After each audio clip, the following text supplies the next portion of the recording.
Yo, what is good, everybody? I'm your boy Jadiro, and this is my endgame build for Barbarian in Diablo 4 Season 7. And we're going to do things differently this time. We're going to go straight into the pit. It seems to be what you guys like to watch the most anyways. Now, for today's run, we're going to do a tier 80 pit run. We could push pretty comfortably up into the pit, but really, guys, I want to show you that you don't have to do any kind of snapshotting to make this build work. And tier 80 is perfectly fine to progress through the game. And I want to reiterate here, I do not think that snapshotting is healthy for a game like Diablo 4. But I truly hope that casual players and pro players alike enjoy these builds. So without further ado, let's get into it. All right, here we are, 80. We're doing the Earthquake build. As you know, it's the build of the week with the Lunar Festival. And yeah, it's absolutely crushing right now, guys. We're doing crazy damage with this. No snapshotting. It just bugs me that that's actually in the game. They haven't done anything about it. But, you know, I digress. You know, some people like to push those 100 tier pits. I guess that's the word for it. But, yeah, I'm just not a big fan of watching those kind of pits and encouraging that in the game. So I'll do my due diligence and just show you guys that you don't have to do that in order to push anything that's possible to be pushed in the game. With this build, you'll be able to comfortably do anything that this game can throw at you. So yeah, it's a very fun build. I would like to talk about it more, but I'll go over the aspects and all that in just a bit. Thoroughly just having a good time playing the game right now. But yeah, this is a relatively quick push. I mean, like, yeah, we could push pretty high with this. I just want to show you guys that you don't have to go crazy. Even if you can't get the best gear and the best master working and all that stuff, you could simply just push with the build comfortably and do a crazy amount of damage. They fixed Earthquake to proc the Earthquake fissures with the chest piece here, Mantle of the Fury. I think it's called the Mantle of the Mountain's Fury. That's it. Yeah, it's pretty sweet. Here we go. Oh, almost got capped there. Definitely don't want to be sitting too long, but yeah, definitely fun to play. Having a blast with this build, no pun intended. Here we go. Almost there, guys. Really enjoying this, man. I can't wait to start making some other builds, and hopefully you guys enjoy, man. If you guys do enjoy, just let me know. If you guys like this too, me putting the pit at the beginning of the video, please let me know down in the comments. I'll change up my guides. I usually throw the pit after I explain how the build works and all that, but I believe that some viewers are privy to how builds work, and they can kind of just at a glance tell what I'm doing. And then again, some players do want the explanation, so I just thought I'd front load the video this time and show you guys the build's capabilities first. So I hope you guys like that change up, and if you don't, just let me know down in the comments, and we can switch back to our regularly scheduled program. Here we are, almost there. Not too bad. Like, I'm seeing billions for once, which is crazy. No snapshotting, yeah. So apparently there's a snapshot with one of the witch powers. It's the one that we are using, but there's a way to like snapshot it. And what it does is it basically it makes you can like almost triple your strength or something like that, which is crazy with the aspects that we're using. So I'm like, I don't want any of that. I just want the player to come enjoy the game and be able to pick it up and just play. But here we are, on to the boss now. See how fast we can get this. Sometimes it's slow, sometimes it's quick, but either way, there you go. We do a lot of damage. So that was a pit run. We did it on tier 80, not too bad. You can comfortably push with this build. And don't feel like 80 is the bar. You can even go 70 if you want to. But now that the pit's over, let's go over the main aspects and how this build really works. So in this section, I'll be going over all the gear and everything that I got going on the character sheet. And we're starting off on our two-handed mace here with the aspect of the earthquakes. This will allow Ground Stomp to create an earthquake. It gives us earthquake damage multiplicatively, and then it also gives us another multiplier to our earthquake damage. Now moving over to our two-handed slashing weapon here, we got the aspect of Incendiary Fissures. This will give us a huge damage multiplier to our earthquakes because now they deal damage in fire. Now moving over to our one-handed mace, we have the aspect of Opegic Furor. Now when we cast our ultimate, which is Wrath of the Berserker, I'll go over the main abilities just a sec, we get a damage multiplier to our ultimate. And at 10 stacks, we get our cooldowns reset. Now moving over to our one-handed axe, we have the Executioner's aspect. So that when we overpower, we get earthquakes. And we also get a damage multiplier to our earthquakes based on our strength. Now, this is what I was talking about with that snapshotting. People can triple their strength and make this aspect go nuts. But we're not going over that today. Now, moving over to our amulet, we're going the Vehement Brawler's aspect. And this will give us a damage multiplier when we cast our ultimate. And it also gives our ultimate an additional 2 skill ranks. Now moving over to our ring, we're going the Battle Mad aspect. And with this aspect, we'll get a damage multiplier while we're berserking. With the Battle Mad aspect, we get a damage multiplier for swapping our weapons 8 times. And we also gain berserking. Now moving over to our pants, we have the aspect of Bull Kathos. Now this will allow leap to cause earthquakes. But we're not going leap for this build. However, we get additive damage to earthquakes with this aspect. And there is a variant to this build, which I'll talk about in just a sec, that uses leap. Now moving up to our gloves, we got the Earthstrikers aspect. And holy, we got triple GA on our gloves. And the Earthstrikers aspect will give us a damage multiplier to our overpower damage, and it'll also allow us to proc overpower every time that we swap a weapon 8 times. And I'll explain how we swap in just a minute. So that does for all the basic aspects. Let's go over our unique items next. First up for our uniques here, we're going Flicker Step. This will allow Wrath of the Berserker to come off a cooldown a lot sooner. Now moving up to our Ugly Bastard Helm, this will give us a huge damage multiplier to our fire damage.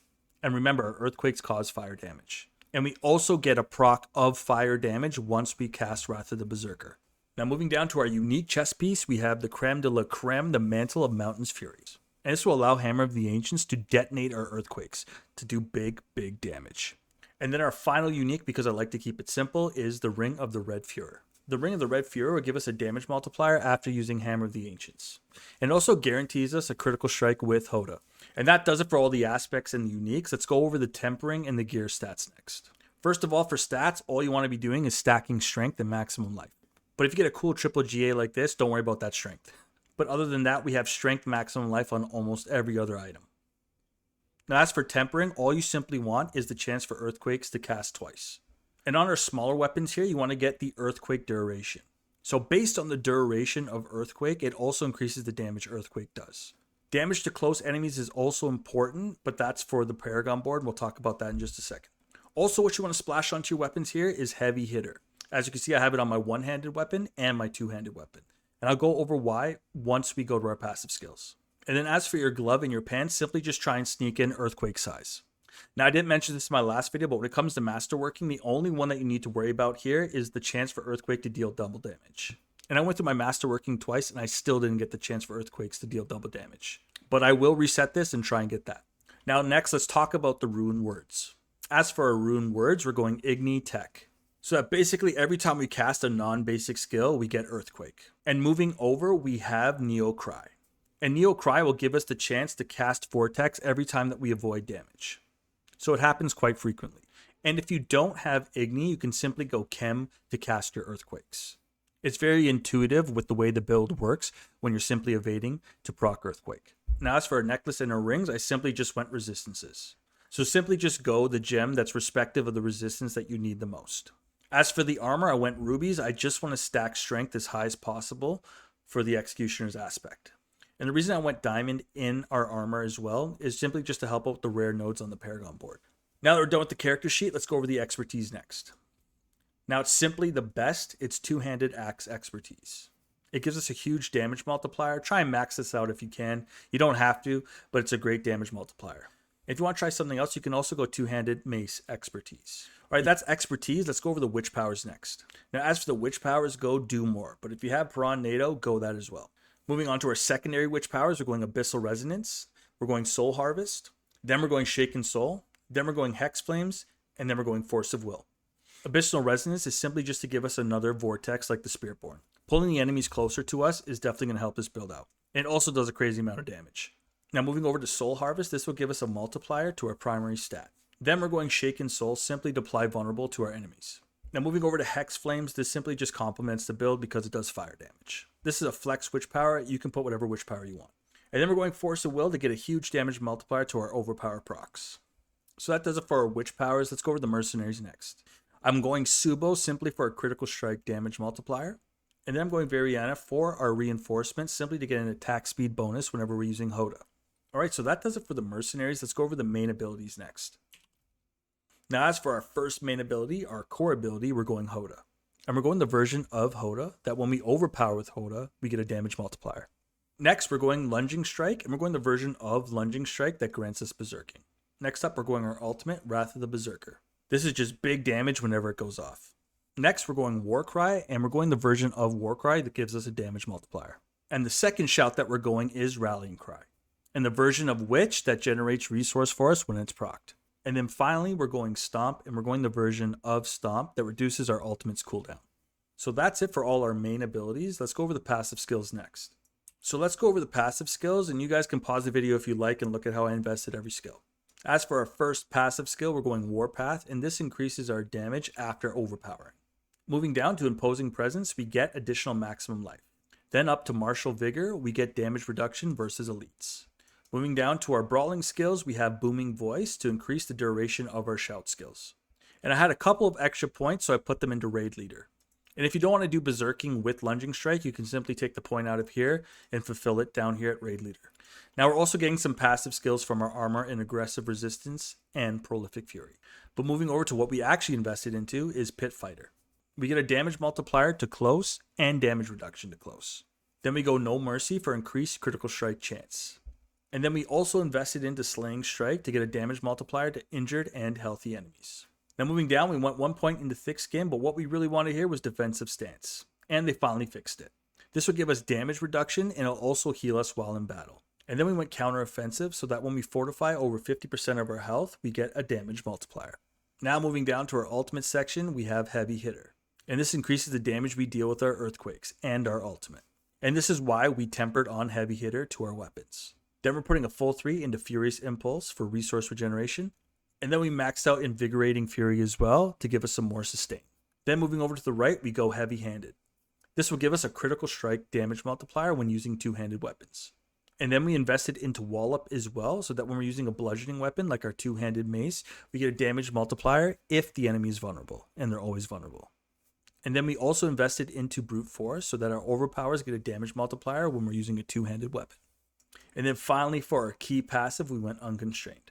Unconstrained will give us a damage multiplier while berserking, and it also gives us a multiplier to our damage reduction while we're berserk. Another 2 birds, 1 stone. So that does it for all the passive skills. Let's move over to the Paragon board next. All right, here we are at the Paragon board, and on our first board, we're going Martial as our glyph. This will allow us to reduce our cooldowns after using a shout skill.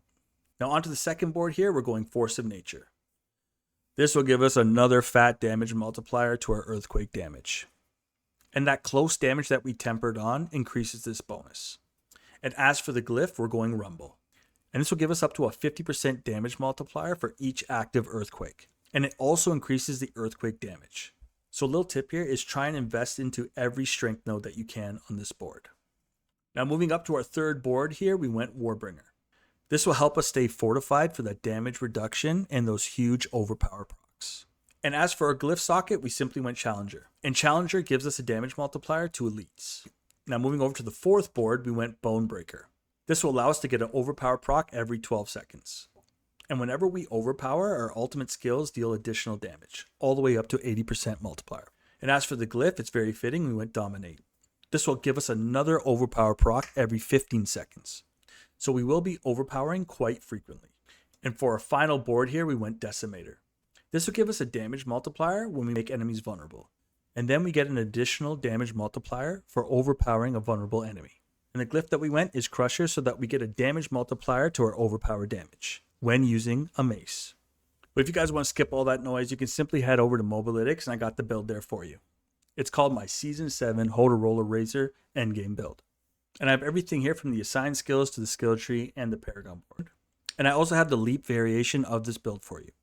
So what I'll do for you guys is I'll leave a link in the description and in the comments of this video for you, and you guys can go check the build out there. So that's it for the passive skills, key passive, Paragon board, and the Mobalytics plug. Let's go over that rotation demonstration next. All right, so here we are for the rotation demonstration. All you simply want to do is jump in with your lunging strike, proc a shout, and make sure you start seeing those earthquakes on the ground. And when you see enough, simply just smash Hoda. And the damage will speak for itself. And then you can cast Wrath of the Berserker for huge stonks. You're going to start seeing some billions pop up on the screen. And don't forget to jump and dodge through your enemies to further the cooldown of Wrath of the Berserker. Pretty sweet. And one thing I wanted to mention here is make sure to rotate between Lunging Strike and Hoda for those swap weapon aspects. Honestly, I think you guys are thoroughly going to enjoy this build. Alright, so that does it for the rotation demonstration. Let's go over the build summary next. As for the abilities, we're going Hoda, or Hammer of the Ancients, Lunging Strike, Wrath of the Berserker, War Cry, Rallying Cry, and Ground Stomp. As for the character sheet, like all the aspects and the gems and the rune words, I'll chapter that for you in this video and you guys can go check it out there. And if you guys want to skip all that and go over to Mobalytics, I'll also leave a link in the description and the comments for you. I really hope you guys enjoy this build. I'll be moving over to the Spiritborn next. I'm really looking forward to making that build. Well, that does it for me. You guys stay blessed. I'm your boy Jadiro. Sign out for now. Peace.